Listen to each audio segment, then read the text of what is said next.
como estudiante leía las genealogías como que era algo árido, algo vacío, como que no decía nada.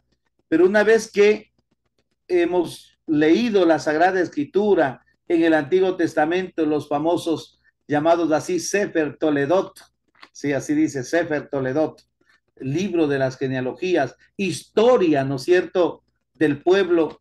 Y hemos visto en el curso de la semana pasada por qué o para qué servían las genealogías, ¿no es cierto? Eso para qué, para varios motivos, para varios fines, pero sobre todo para legitimar, ¿no es cierto? Legitimarme yo en esa descendencia y saber que procedo de ahí y tengo los derechos debidos. Sin embargo, en Mateo, a pesar de que eso es lo que pasa en la literatura judía, ¿no es cierto? En la literatura judía, eh, para saber que nos unimos a una determinada casa, ¿no es cierto? A la casa de los hijos de Dios, eh, que lo hace con demasiado detalle, inclusive el libro de las crónicas, ¿sí? En el libro de las crónicas, en el Génesis mismo, vemos genealogías que están muy detalladas.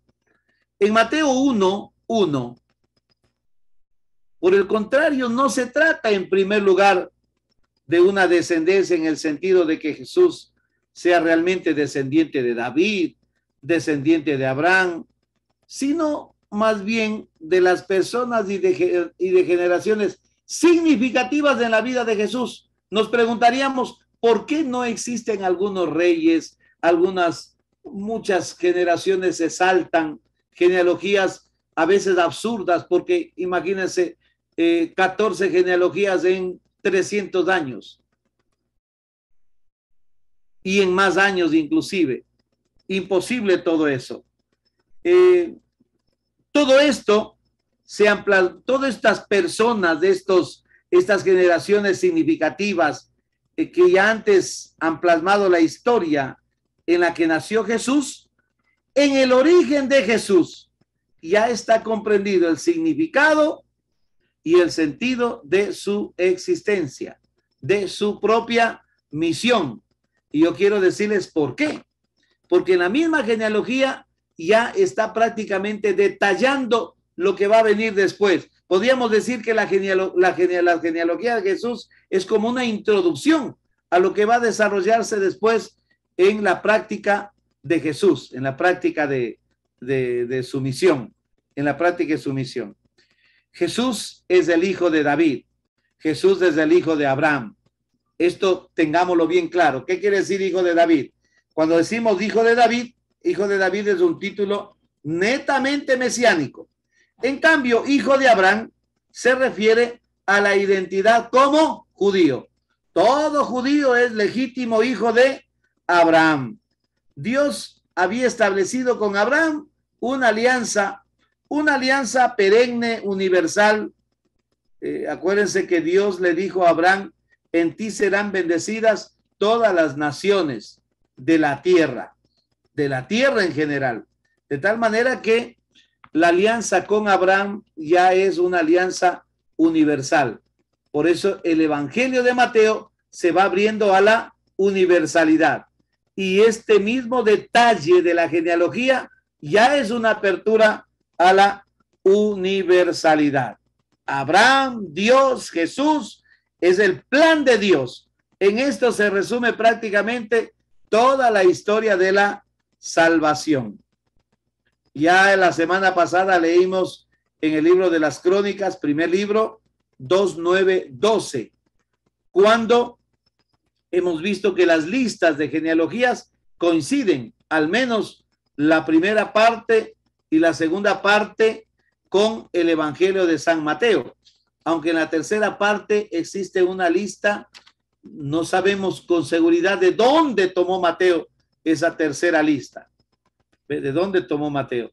Pero los autores, los eruditos bíblicos explican con sospecha más o menos por qué Mateo pudo tomar estos nombres que no aparecen en, en las historias, en las genealogías del Antiguo Testamento. Se trata entonces de todas las generaciones de Israel. Y justo estaba viendo que al final de la primera genealogía, esto les dije la semana pasada, está el nombre de David.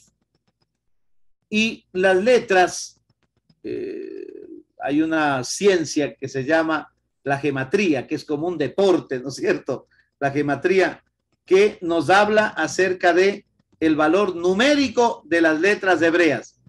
Y esto, el valor numérico de las letras hebreas, la Dalet, David, Dalet, equivale a 2. Hay 2D, 4, y la Wit, que vale 10, la David, le David, no, David, que equivale a 10 sería 14. ¿Tendrá un propósito eso? ¿Qué será? Pero ahí hay una generación de 14 en 100 David para como resaltar la importancia de David como justificación prácticamente y como el iniciador de todo este contexto histórico de mesianismo, las promesas hechas a David. Todo esto que leíamos en los Salmos, ¿se acuerdan? La semana pasada. Dios desde el comienzo ha planeado la historia de la salvación. La venida del Mesías es prácticamente el vértice del plan divino, que fue esbozado con el mayor cuidado y la mayor precisión para todos los hombres. Dios no se descuidó absolutamente de nada. Todo Dios lo tuvo previsto. Jesús es el Mesías para todo Israel y también para todos los pueblos. Es hijo de Abraham, es hijo de David, para todo Israel y para todos los pueblos. Con la genealogía, Mateo aclara a sus lectores, primero, a sus lectores, que Jesús no solo es un verdadero judío, sino también es descendiente de la casa de David. Jesús está en la tradición y por eso justifica sus pretensiones mesiánicas, a tal punto que en los evangelios sinópticos a Jesús se lo llama hijo de David. Así le dicen, ¿no es cierto? Hijo de David, ten compasión de nosotros. Así es como le claman también a David el pueblo, ¿no? El pueblo de Jerusalén. También con la genealogía, el autor también tiene presente a la comunidad. Primero estábamos viendo a los lectores, ¿no es cierto? Jesús se inserta en la tradición mesiánica de manera muy legal. Después también a la comunidad, compuesta de judíos y paganos, de procedencia gentil y de procedencia también judía. Ya hemos visto el conflicto que aparece en Gálatas 2, ¿no es cierto? En la comunidad de Antioquía, ¿sí? Ese conflicto terrible. Es necesario que para ser cristianos se circunciden los paganos, o sea, tener que ser primero judío para pasar a ser cristiano. Y ahí vemos las posturas, ¿no es cierto? La de Pedro, la de Pablo, la de los partidarios de Santiago y también la comunidad del discípulo amado. Es otro, ¿no es cierto? Es otra comunidad prácticamente que podemos decir que es una comunidad que no le interesa mucho esto, ¿no es cierto? Para ellos no es importante ser judío para ser cristiano. ¿Para qué? De gana. Es amar a Jesús, es amar a Dios, es amarnos los unos a los otros, hacer lo que Jesús nos manda hacer. Como el Padre me ha enviado, así los envío. Vayan y perdonen, reciban el Espíritu Santo y todo lo demás. Ambos pueblos encuentran su base en común en Jesús, que es hijo de Abraham, hijo de David. Tanto judíos y paganos. Yo quiero en esto darme a entender, ¿no es cierto? Abraham es ¿de dónde? De Ur de Caldea. Abraham no es judío. Sin embargo, los judíos son hijos de Abraham. ¿Sí se dan cuenta? Entonces, ambos, por eso decimos, es un mensaje a la comunidad, porque la comunidad se da cuenta que a la final nos une ¿qué? A todos, sean judíos y paganos. Nos une de que Jesús es hijo de Abraham e hijo de David. Y en esa base fundamental, todos somos entonces hermanos. No tenemos por qué pelearnos. Porque la alianza con Abraham fue para todos los pueblos. En ti serán benditos todos los pueblos. Y todos los pueblos no son solo los judíos, sino todos. Otra función de la genealogía apunta a los lectores, a los que ya vienen después, los lectores que a lo mejor utilizan estos textos en las celebraciones litúrgicas, ¿sí? Que tienen dificultades para ver realizado el plan de Dios en Jesús, del Mesías crucificado y aparentemente fracasado. Preguntarse, ¿cómo es posible que sea el Hijo de Dios un fracasado, un crucificado, de alguien que se burlan y un Dios que está perdonando las burlas, haciendo todo lo contrario a lo que a lo mejor el precursor dijo, ¿no es cierto? ¿Se acuerdan? Ya está el hacha puesta a la raíz y todo árbol que no da fruto será cortado. Bien machetero, ¿no es cierto? Y Jesús no es machetero.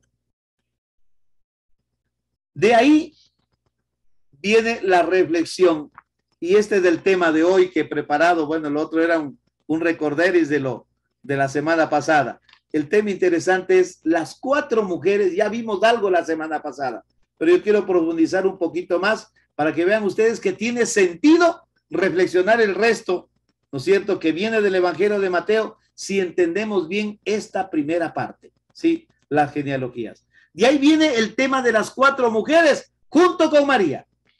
Algo inusual, algo que de pronto no anda bien, no anda tan bien. Imagínense, Tamar se acuesta ¿con quién? Con el suegro, aprovechando que enviudó y que no le quiso dar al último hijo, ¿no es cierto? Sí, no le puso por esposo. Entonces, cosas inusuales. Rahab, una prostituta que escondió a 2 israelitas.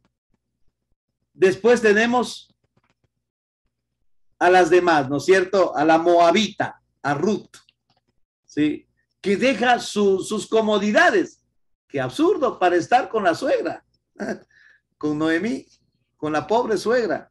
Bueno, las 4 mujeres junto a quién? A María. Tamar, a ver, las 4 mujeres son Tamar, Rahab, Ruth.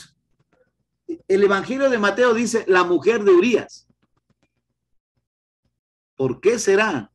Como que quiere resaltar el tema de la infidelidad, del pecado de David, para hacer ver que sobre esa base, sobre esa situación escandalosa, Dios describe la historia. Dios describe ahí la historia, sí, en líneas torcidas, en caminos torcidos, Dios endereza los caminos. Y Dios describe recto en líneas torcidas, en una historia torcida. Y luego María, que resulta un embarazo prematrimonial, que levanta la sospecha de José y quiere repudiarla en secreto. Quiere repudiarla. Tamar, bueno, es raro que no hayan puesto a las 4 venerables mujeres del Antiguo Testamento. Hay otras más, pero ¿cuáles son esas 4 matriarcas venerables? ¿No? Sara, acuérdense, Sara tenía esclava. Ni siquiera Abraham tenía esclava, Sara tenía matriarca. Después Rebeca, una Rebeca cosa seria, ¿sí? Esa mamá que quería más al hijo menor, a Jacob, y el papá en cambio quería más ¿a quién? Al hijo mayor, a Esaú, y le hace una tremenda trampa, se le roba la bendición. Y Isaac bendice más bien ¿a quién? A Jacob. No bendice al primogénito, le hacen trampa. Y eso aprueba Dios, eso quiere Dios, está bien. Bueno, ya vamos a ver. Tamar lucha por bueno, también tenemos Raquel y Lía. Raquel y Lía. Cuando Jacob se va a trabajar con su suegro, ¿se acuerdan? Jetro, y trabaja 7 años y le dan, y él hizo la menor, Lía. Y el suegro le dice, no, tú trabajaste los 7 años, primero la hija mayor, en orden. Si quieres la otra, tienes que trabajar 7 años más. Así que le tocó trabajar 14 años para llevarse a las dos hijas. Y lo peor que la segunda le resulta estéril. Ya vamos a ver, después tiene hijos, pero es después. Bueno, Tamar lucha por el derecho de su descendiente que le fue escatimado por Judá. Acuérdense que eso le sucedió a Tamar, ¿no? Sí, el hijo menor de Judá es Sela. Judá tuvo 3 hijos, ¿no? 3 hijos. El primero se llama Er, el segundo se llama Onán y el tercero Selá. Pero cuando muere, dicen que murió Ser sin dejar descendiente en Tamar. Así que Judá le dice, cásate, dale descendiente. Después, Onán no quiso, sí, no quiso saber nada.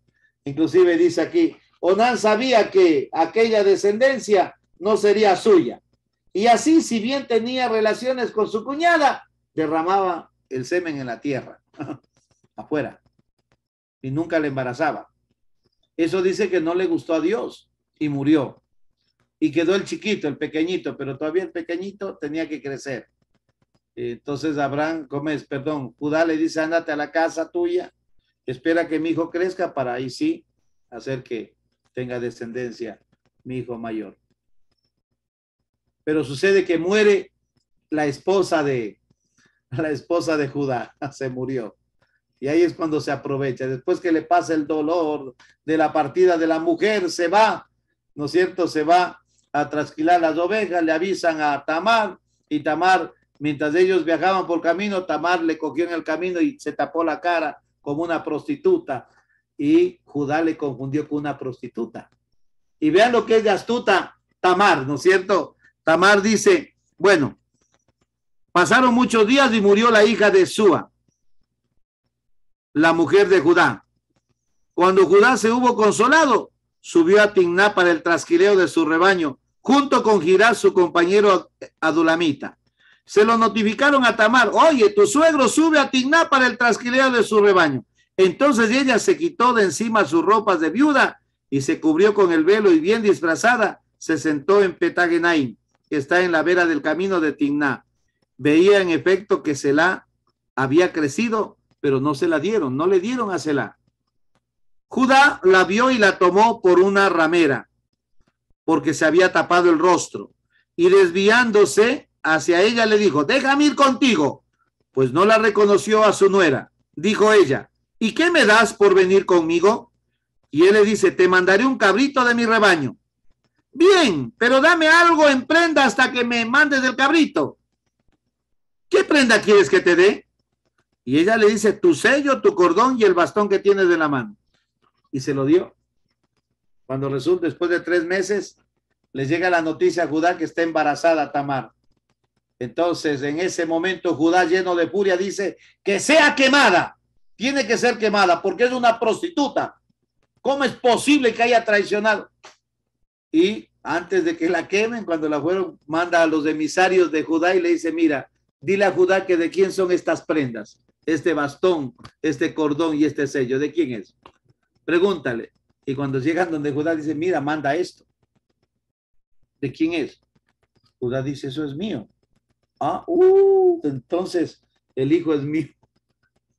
Sí. Y dice que inclusive dijo, ella tiene más razón que yo. Ella tiene razón. Él fue el que le embarazó. Bueno. Rahab ejerce de prostituta.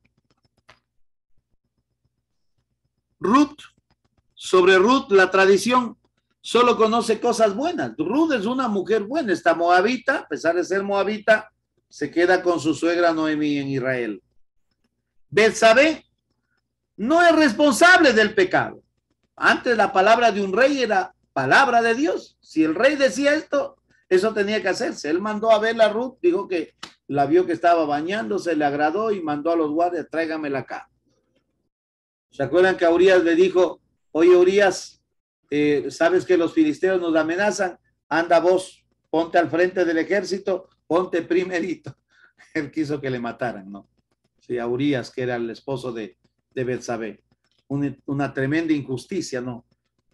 Eh, Todas tienen en común el hecho de que con sus decisiones, con sus acciones, con su destino, ojo, ¿qué tienen en común ella? Con las decisiones que ellas toman. Lógicamente, esta mujer Tamar, por ejemplo, ¿qué decisión toma? Tener relaciones con su mismo suegro. O sea, no hay más. Si no tenía relaciones con su mismo suegro, se perdía la tribu de Judá, porque moría Judá y acabó para siempre. Pero ella hace que la tribu de Judá permanezca para siempre y de ahí nazca ¿quién? Jesús. ¿Se dan cuenta? Sin la tribu de Judá no hubiera habido la genealogía, no hubiera existido Jesús. Se dan cuenta que ella, a pesar de lo que hizo mal, pero ahí Dios escribió la historia. Ahí escribió, así Dios escribió la historia. Todas tienen en común entonces que con su decisión, su acción y su destino, nada fácil, lógicamente, contribuyeron decisivamente en el plan salvífico de Israel. Pregunto, ¿está claro o no está claro? ¿Se dan cuenta ustedes que eso es así? Gracias a esa acción de estas mujeres, el plan de Dios se hizo realidad y tuvo su punto culmen cairológico en el nacimiento de Jesús. Tamar persiste en el derecho de su descendiente para que su familia, una parte de la casa de Judá, no se extinga, no se acabe para siempre. Rahab salva la vida de los dos exploradores israelitas y con ello colabora como extranjera en cambio en Israel. Ella dijo, mira, yo les escondo a ustedes, pero cuando ya ustedes conquisten Jericó, prométanme que no me van a matar. Y ellos dijeron, te prometemos, no te vamos a matar. Vos vas a vivir con nosotros. Y así fue, una extranjera vivió con los israelitas, como extranjera, lógicamente, ¿no es cierto? Pero no la mataron, salvó su vida. Se cumplió el plan de Dios. Fue posible la conquista de Jericó gracias a esta prostituta. La gente buena, ¿dónde está aquí la gente buena? Ruth decide permanecer junto a su pobre suegra, Noemí, y su hijo Obed. No olvidemos quién es Obed es el abuelo de David. Obed es el padre de Jesé, el papá de Jesé. Jesé es el papá de David. O sea, sin esto no hubiera habido qué cosa. Es moabita. Ruth es moabita, pero es antepasado de quién? De David. Y sin ella no hubiera existido Jesé, no hubiera habido Obed, Jesé, ni hubiera habido David. Y sin David no había promesa mesiánica. ¿Qué dicen ustedes? No hubiera habido Mesías. Entonces, ¿contribuyen a qué? A la historia de Israel. Betsabé es la madre de Salomón e interviene para que su hijo sea rey. Vean cómo su hijo es el rey. A pesar de que David tiene otros hijos, pero no son ellos los hijos legítimos los que son reyes, sino es Salomón. Aunque como María, estas mujeres no desempeñan un papel esencial, porque María es la madre del Mesías, ¿no es cierto? La madre del Hijo de Dios. En cambio, sus actos son fundamentales, decisivos para la historia de Israel. ¿Qué tienen en común? Con su conducta, chocan con la incomprensión de su entorno y provocan rechazo, ¿no es cierto? El rechazo de los demás. La condición de ser mujeres mismo, ¿no es cierto? No fue fácil. Una mujer no puede prácticamente involucrarse en hazañas históricas, en hazañas heroicas. No puede. Pero sin embargo fueron mujeres que se arriesgaron, que hicieron algo, que tuvieron un papel decisivo. Y lógicamente de esta incomprensión la excepción no fue María. No fue María la excepción. Resultó embarazada. antes de conocer a José, dice, ¿no es cierto? Y por eso José no entendió, pero era un varón justo y no queriendo denunciarla, decidió repudiarla en secreto, cargar él toda la culpa, ¿no es cierto? Tamar, disfrazada como prostituta, debe luchar por el derecho a su descendencia. ¿Sí me entiende? Tamar, ¿qué tuvo que hacer? Ponerse en el camino y taparse la cara. Así hacían las prostitutas, para que los hombres pasen aficionándose y teniendo relaciones, o las lleven donde ellos querían. Rahab traiciona a su ciudad de Jericó. Rahab traiciona a los suyos y vive como extranjera en Israel. Gracias a Tamar es posible la conquista de Jericó. Ruth abandona la seguridad de su familia en su patria, Moab, para vivir pobremente con su suegra. ¿En dónde? En Israel, con Noemí. Betsabé se entrega a una relación sexual con David, aunque está casada. ¡Qué absurdo! Alguien con criterio puritano puede decir, ¡ay, cómo es posible que Dios permita esas cosas! ¡Qué vergüenza! Que se acueste con... y de ahí venga el Mesías. Así está. Así escribe Dios en la historia, ¿no es cierto? En la historia normal, cotidiana de la vida, sin poner ningún maquillaje, ¿no es cierto? Sin maquillar la historia. La historia tal como es. Esa historia Dios ama. En esa historia Dios se revela. En esa historia antecede el nacimiento del Mesías. Esa historia nos da a Jesús. Alumbra a Jesús. Esa es la historia que alumbra a Jesús. El embarazo prematrimonial de María resulta un escándalo a los ojos de José, que piensa en la posibilidad de separarse de ella. Estos 5 destinos de mujeres muestran con todo que Dios, para realizar su plan de salvación, también elige caminos y destinos no usuales a nuestros ojos, ¿no es cierto? Que por todo muchas veces se escandaliza, ¿sí o no? ¿Cuánta gente se escandaliza cuando ve cosas? Dice, ¿cómo va a creer que eso va a ser de Dios? ¿Cómo va a creer? Sí, la gente, pero Dios describe ahí la historia. Por eso cuando nos enamoramos de la palabra de Dios, nos vamos nosotros dando cuenta mejor de cómo Dios, de cuánto Dios nos ama. Justo el evangelio que leímos, ¿no es cierto? En este domingo de la Santísima Trinidad. Ahí se ve el motivo, ¿sí? Por el cual Él persiste, está con nosotros. Tanto amó Dios al mundo. Análogamente, los lectores pueden comprender que también el aparente fracaso del Mesías Jesús en la cruz es, en última instancia, una parte del plan salvífico de Dios. Pregunta para ustedes, para nosotros, para mí. ¿Ustedes creen que si hubiéramos vivido nosotros en ese tiempo, en el tiempo de la Moabita, en tiempos de Betsabé, en tiempos de Rahab, Tamar, hubiéramos visto nosotros con ojos positivos ese trozo, ese pedazo de historia? ¿O como ahora nos hubiéramos escandalizado creyéndonos mejores, creyéndonos buenos, creyéndonos puros?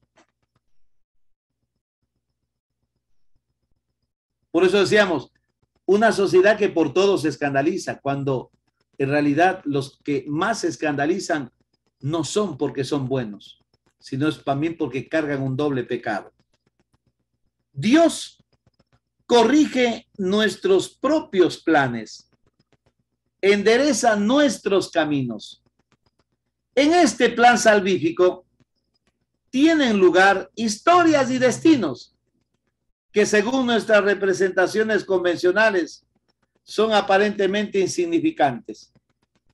De aquí yo quiero apuntar, ¿no es cierto?, a todos los temas que van a desarrollarse en el Evangelio de San Mateo. Por eso yo quiero que ustedes entiendan esta genealogía como una introducción maravillosa a la lectura del Evangelio, ¿no es cierto?, del Evangelio de Mateo. Así, a estos pobres, a estos excluidos, a estos marginados, que la vida los rechazaba, que el sistema los mandaba fuera, con estos pobres Dios escribe su historia, ¿sí? A lo mejor vidas aparentemente nada santas, insignificantes. Dios realiza nuestra salvación en nuestra historia humana con los pequeños de este mundo, con los pobres y los pequeños. ¿Se acuerdan ustedes, sobre todo en el sermón de la comunidad, cómo Jesús toma un niño? Y en el capítulo 23 nos va a dar reglas fundamentales para vivir la verdadera fraternidad. ¿Cómo vivir una verdadera fraternidad? Sin creernos más que los otros. No digas a nadie maestro, porque uno solo es vuestro maestro y ustedes son hermanos. Maestro, ya sabemos lo que significa maestro, el que es más. El antónimo es ministro, el que es menos. El que quiera ser el primero, que sea el último, que sea menos, no que se crea más. El problema que vivimos nosotros en nuestra actualidad es todo lo contrario, ¿no es cierto?, al evangelio. Nosotros somos los primeros cuando nos creemos más que los demás, no cuando servimos, no cuando somos humildes, no cuando tomamos la actitud de Jesús, el siervo sufriente, el siervo doliente, que aparece en los cánticos del profeta Isaías. Queridos hermanos, he querido compartir con todo cariño este tema el día de hoy, ¿sí? Y yo espero que si de pronto ustedes tienen resonancias, preguntas, háganlas. Pero desde ya de antemano, démonos cuenta cómo Dios escribe nuestra historia, nuestra vida. Cómo escribió Dios su palabra. Cómo asumió Dios la historia de Israel. Y de esa historia humilde, sencilla, con escándalos, con pecados, nace el Mesías. Esa historia alumbra el Mesías. Hace posible la venida de Jesús. Amén.